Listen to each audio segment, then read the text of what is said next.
அப்போஸ்தலனாகிய பவுல் என்ன சொல்லுகிறார்னா, அவரை தொழுது கொள்ளுகிற யாவருக்கும் அவர் ஐஸ்வர்ய சம்பன்னனாக இருக்கிறார். அது என்ன அர்த்தம் என்றால், உண்மையாக தேவனை ஆராதிக்கிற எந்த மனுஷனுக்கும் அவர் ஐஸ்வர்யத்தை கொடுப்பதற்கு அவர் உண்மையுடையவராக இருக்கிறார். எங்களுக்கு சொல்ல முடியும், இந்த இடத்தில் இருக்கிற அநேகருக்கு சொல்ல முடியும், ஆண்டவரை தொழுது கொள்ளுகிறதுனால கர்த்தர் அவர்களை ஐஸ்வர்யம் உள்ளவராக மாற்றி இருக்கிறார். ஆண்டவரை அறிந்து கொள்வதற்கு முன் பின் நாம் பிரிப்போமே, ஆனால் எனக்கு தெரியும் இதே இடத்தில் இருக்கிற நாம் பலர் ஓல குடிசையில இருந்துதான் நம்ம வாழ்க்கையை துவங்கினோம். மண்ணெண்ணெய் விளக்கில இருந்துதான் நம்ம வாழ்க்கையை துவங்கினோம். சாணி மெழுகின தரையில இருந்துதான் நம்முடைய வாழ்க்கையை துவங்கினோம். தெய்வத்தை ஆராதிக்கிறதுனால தெய்வம் அந்த நிலைமைகளுக்கெல்லாம் ஒரு மாற்றத்தை உண்டாக்கி இருக்கிறார். நான் இப்பொழுதும் சபை ஆசீர்வதிக்கிறேன். இப்பொழுது இருக்கிறதை விட 1000 மடங்கு கர்த்தர் நமக்கு ஆசீர்வாதத்தையும் நன்மைகளையும் கர்த்தர் கட்டளையிடுவாராக.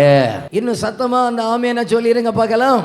ஆமேன் என்று சொன்னால் அப்படியே ஆக கடவது என்று அர்த்தம். ஆகையினால தான் அடிக்கடி ஆமேன் என்று சொல்லுங்கள் என்று நாம சொல்லுகிறோம். சிலர் எதுக்கு ஆமேன் சொல்கிறார்கள் என்றே தெரியாது. கடந்த நாட்களிலே ஒரு சகோதரிக்கு தலைவேதனை வந்தது, அதுக்கு ஆமேன்னு சொல்லுவோம். அப்படியே எனக்கும் ஆக கடவுதுன்னா இல்ல, நம்ம ஆமேன்னு சொல்றோம்னா, ஆண்டவரே இது என்னை தொடுகிறது, இந்த வசனத்தின்படி எனக்கு நடக்கட்டும் என்று சொல்லுவதற்காக.